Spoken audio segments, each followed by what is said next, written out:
Skinwalkers. Are they more than just mythology? Please join me in welcoming my good friend Insomniac as we try to find out. So get comfortable and let the darkness take control. This started when my two brothers, David and Luke's girlfriend Sarah, all drove down to the desert to spend some time in the country. This is reservation land, as it were, so red dirt everywhere. We had some pistols and decided to go target practice. We took our gear and some old targets to this place called Devil's Heartbeat. I had never been before, but the three of them were familiar with the area. It was a canyon about 200 feet deep, and we stayed on one end of the canyon by the drop-offs, and to our left was a ravine. And about 50 feet over, the opposite side of the canyon rose up above us. On the opposite end, there were some Anasazi ruins. The Navajo may disagree with historians on the Anasazi's origins and departure, as according to the Navajo, they simply disappeared from existence, leaving behind plates, dishes, and food, and went into another dimension, or some equivalent. But whatever the history, the Navajo do not like to wander into Anasazi ruins. I never asked why, but figured it had something to do with disrespect or preserving history. As such, none of the others cared a bit about these canyon ruins. They were more interested in shooting pistols. I could see old beds, ladders, and even cave drawings on the cliffs with my naked eye. And I got this strange fixation going over me. I'm not Navajo, and felt that their rules didn't apply to me. I set off down the cliffs with a rope, and decided I would climb down, cross the canyon floor, and then climb back up. This was a bad idea for a million reasons, but it was like an obsession. I can't explain the feeling. It was like magnetism. I wanted to be in those ruins, and it wasn't just some touristy curiosity. I felt as if I were meant to go there.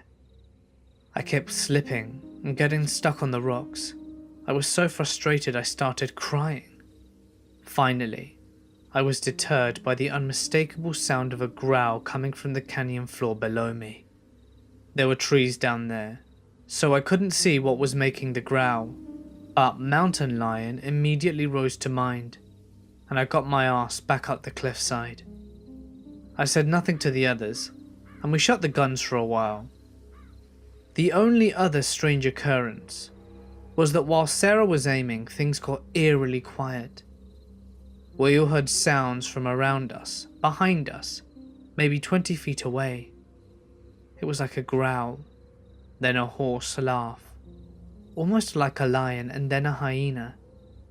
We had a clear view of the entire area, and there was nothing, certainly not on the cliff tops where we heard it anyway. The creepiest part was that while David, Sarah, and I all heard it from a close distance, Luke heard the exact same noise right by his ear. We ended up camping out to see if anything would happen, and this is when things got completely terrifying. Before, I was only scared of wild animals. We had guns though, and were sleeping with no bags nor tents. Just some blankets under the stars with a little fire. So I felt safe when we had all laid down, and I fell asleep pretty quickly. I woke up a few hours later to see everyone else laying down with their eyes wide open, listening. The canyon was completely full of noises. The only way to describe it is people banging rocks together. There would be one set, maybe 300 yards away, then another clacking 200 yards away, and then 50 feet away. The canyon echoes, so it was hard to tell exactly how many rock smacking noises there were, but they sounded like Morse code. We listened for perhaps 10 minutes. No other animal noises. No nothing. Finally, David, who is a hard-ass and the least superstitious of his family, shouted, "Shut up!" And everything immediately stopped. My heart was in my throat. We just sat there and stared at each other wide-eyed. It was dead quiet. And then we heard another super weird set of noises from the Anasazi ruins. I don't know how to explain this one either, but it almost sounded like a zebra, and then the rock/stick/whatever started up again. But this was worse, because now other animal noises came in. We heard what sounded like wolves or coyotes barking, monkeys screeching, owls hooting, and those terrible zebra noises. We said nope. We got our happy little asses out of there immediately. It took us maybe 10 minutes to douse the fire, pack our blankets and speed away, with the noises continuing the entire time. That night, I was obviously pretty shaken. Before I could fall asleep again, my Navajo mother came and sat by me, and said that she could tell I had a rough day. We hadn't mentioned the creepy shit to avoid a lecture about messing around with the spirits. She asked me about it, and I ended up spilling my guts about not seeing the canyon ruins. It was something personal. I felt like I wanted to go there. Why couldn't I go? It would have been beautiful. After I word vomited all over her, I could see that she had a really concerned look over her face. "What is it?" I asked, totally confused, and she explained something I had no idea about. The spirits in the ruins like to lure people. When they get up to the ground, the spirits push them off. That's why we don't go there. I remained creeped out for the remainder of the visit. The town has a public accessible kiva, kind of like a tourist trap for little podunk places. But since I didn't see the ruins up close, I went down via the kiva, and I went alone, as of course my superstitious family refused to enter other natives' dwellings. I figured that nothing could push me off a cliff if I were in a kiva. I was right, but something even worse happened. Fast forward a few weeks later, I worked at a shitty call center in Salt Lake City, third shift. It was my first night alone, and I was feeling jumpier than ever since the kiva. My brothers already warned me that I had a Skinwalker following me, but I of course did not believe it. I don't smoke, but I follow my co-workers out for smoke breaks because I liked the chat. Tonight I lurked in the doorway because I had this horrible cloud of dread hanging over me. I was peeping out of the glass door, and being a total weirdo, it hit me then how paranoid I had been. That's what Skinwalkers do. They mess around with your mind. Whilst I was pacing in front of the glass door, I decided that this whole thing was stupid, and I was going to go outside and stand there for the rest of my 10-minute break. Most of the smokers were already filing back in, but I walked out, put my hands in my pockets and looked at the sky. I looked at the building, mentally patting myself on the back for not being a pussy. Then I saw something I will never be able to have a rational explanation for. We have 6 parking lots. In one of the lots far away from me, perhaps 100 feet away, I could see something walking. It was like a dog, obviously, but it was almost limping, and walked like it were tired or hurt. Animal lover me forgot about Skinwalkers, and I started walking towards it, making the ch-ch-ch, come here doggy, noises, and then I stopped abruptly. The dog had the body form of a greyhound, and it was grey, but there was something really wrong with it. It had bloody legs and limped, but it walked more like a person would on their feet and hands. Its butt was moving to and fro, and didn't make any sense. When it heard me, it just stopped without turning, something I've never known any dog to do, and finally, it looked over its shoulder at me, And this is the freakiest part. The dog was looking at me the way a person does. It had huge eyes, way too big for a greyhound, and its teeth were barred as if it was considering biting me. Then it growled, but it was like a whistle growl, noises no regular animals make. It almost sounded like it wanted to talk to me, or that it was taunting me. Somehow in the middle of all of this, I realized it didn't have a tail, and I'd heard from all the Navajo stories that skinwalkers, when they appear as animals, don't have tails. Screw all logic and rationality. I turned and jetted. I didn't look back until I was inside the building and had pulled the door shut behind me. And when I looked back, of course, it was gone. When I described this to my brothers, they were absolutely sure it was a skinwalker. I then went through the trouble of blessing me, my apartment, them, and their apartments. I never saw the creepy bloody dog again, and have ever since never slightly wanted to visit those cliff ruins. I'm an Eagle Scout, and my troop goes on what we call the High Adventure every year round at the start of summer. This past summer, we decided to go to Isle Royale, a little island to the east of Minnesota and north of Massachusetts. We're going to hike about 5 miles in and then come back after a few days of swimming and hiking. But someone on our ferry convinced my scout leaders to do the whole 35-mile hike around the island. Most of the guys in my group didn't want to do it. I especially didn't because I have a metal screw in my ankle, but we did it anyway. It was about 4 days of hiking, ranging from 6 to 10 miles a day. It was probably the most grueling thing that I've ever physically done, especially with the titanium in my foot. About 20 miles into our hike, we meet a guy named Bill. Now I really wish I had a photo of this guy. He was one of the most unique people I've ever met. But later that night, we talked more and more until he told us a story about something that happened to him and his group of kids while he was watching over the island. Now, the part of the island we're in at the moment was called Wendigo. Now the name alone scares the life out of me. Wendigo is supposed to be a mythical creature, and it's a cannibalic spirit that takes the physical form of a tall, lanky humanoid shape. It's supposed to mimic the sounds it hears, so footsteps, voices, etc. to lure people into the woods. Supposedly, this part of the island is inhabited with that very creature.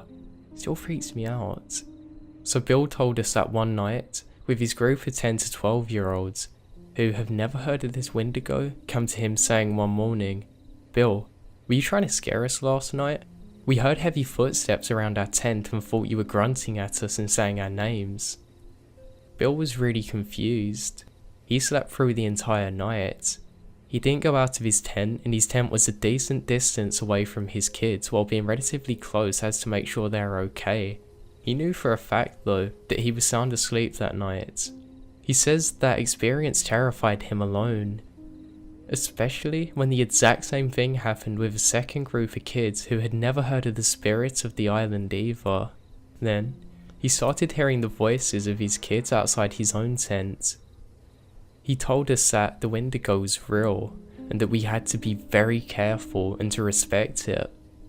He told us about the origin of the creature and of the island and how it come to be known as a Wendigo. He was a firm believer that this creature was on that island with us. Even more so that it was nearby and that it would certainly have some kind of interaction with us, directly or non-directly. Now sleeping in an open cover tent that night was honestly the most scared I've ever been camping. I've camped far from society dozens and dozens of times. This is the worst, especially when you've got to pee really badly, but you're way too mortified to go into the deep dark woods alone to pee.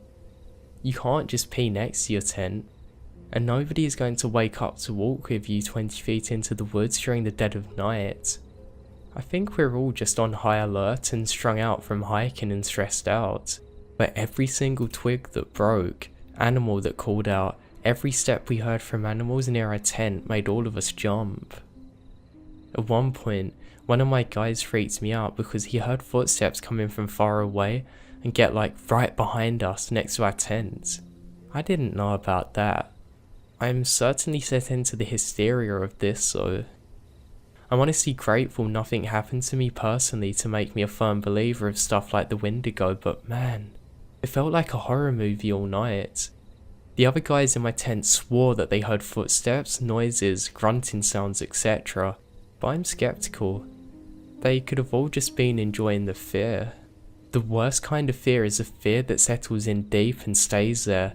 The kind that gives you anticipation and suspense and makes your body go into full fight or flight mode at a moment's notice. It was really freaky. I don't know if I believe Bill's story or if it's just a matter of coincidence, but I know that Bill believes Bill. I wish I could have spoken to him more about his experience, but he's a grown man, and it's the first grown man that I've ever seen kind of tear up with fear just talking about his close encounter. And the fact that nothing actually happened to him, why would you start tearing up in fear? I know the feeling. Yeah, I was a skeptic for sure, but I wouldn't like to say that I could disprove anything. To be honest, I'd kind of like to see what Bill was so terrified of. Maybe someday I will. I frequently go bushwalking, all through the Blue Mountains of New South Wales, Australia, and have done so ever since I were a kid with my father. Sometimes for shorter walks I'd go alone. Yeah, that might be a bit dangerous. And as a woman, I could have the added risk of being attacked or whatever. But I carry a couple of knives with me and know how to use them, so I don't really feel threatened. And always bring a satellite phone. I just love and crave that feeling of being entirely surrounded by the bush. Anyway, around 5 years ago, I thought it would be a good idea to do an overnight walk by myself. Shit idea. The walk was fine. 3 or 4 groups of people came by my way on the first day. I picked a little area to stay in overnight towards dusk, cut a few ferns back, and I had a space to stick my one-person tent. It was maybe 30 meters from the track, mostly out of sight behind the trees and such. The usual wildlife noises were going on as I drifted to sleep. Though there were strange noises, I can only describe it as a bounding sound, like someone was sprinting through the bush right past me. But it went by way too fast, with too few steps to carry a person that distance. Also, if you've ever seen the bush part in Australia, you'd know that there isn't much space on the ground to walk freely if you're off the track. You have to at least wade through the ferns and bushes, so you can't really sprint full speed without eating shit. I felt a bit uneasy. I thought it was probably just stuff falling from a tree or whatever. Next morning I got up, had my breakfast, packed my things, and kept going along the track. I passed a couple of people going the other way. Then, I was alone again for perhaps an hour and a half, and I heard the sound of a stick being broken. The sound came from behind me and to my left, away from the track. I turned around to look, and nearly died on my feet. A fair distance into the bush, there was something standing there and looking directly at me. I wanted to believe a person, but it wasn't. I can't judge the exact height, but it was obviously very tall. I'd say at least 9 feet. Its skin was dark grey or brownish. It had a horrifically large head with these big black eyes. I couldn't see its mouth or anything. Its arms and legs were really long. I was almost crying. Tears welled up in my eyes and I was completely frozen staring at this creature. It was like my legs were locked in position. The longer the stare went on between the creature and I, the longer the feeling of absolute dread prevailed over me. like nothing I'd ever felt before. The fear built up until I could feel my heart in my throat, and then I bolted. I sprinted away, continuing on the track. I ran and was too scared to look behind me. Tears were streaming from my eyes and I was running away. I couldn't stop until I caught up with some people going in the same direction as me. They looked at me saying, "Oh my God, are you alright?" I was absolutely exhausted, running so hard for so long.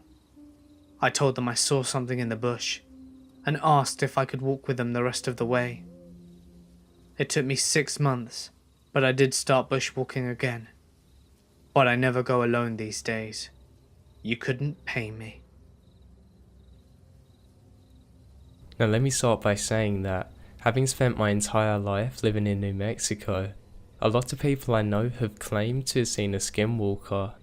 They're kind of our regional boogeymen, but ask a Navajo about them, and they'll either absolutely ignore the question and all the following, or they will kind of laugh it off saying that, well, white people believe any old myth.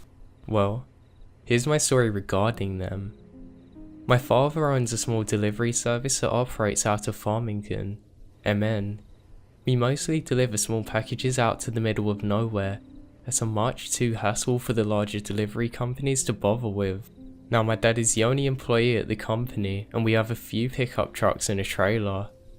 So one day, we get a delivery out to Window Rock AZ on the Navajo reservation about 2 hours from Farmington.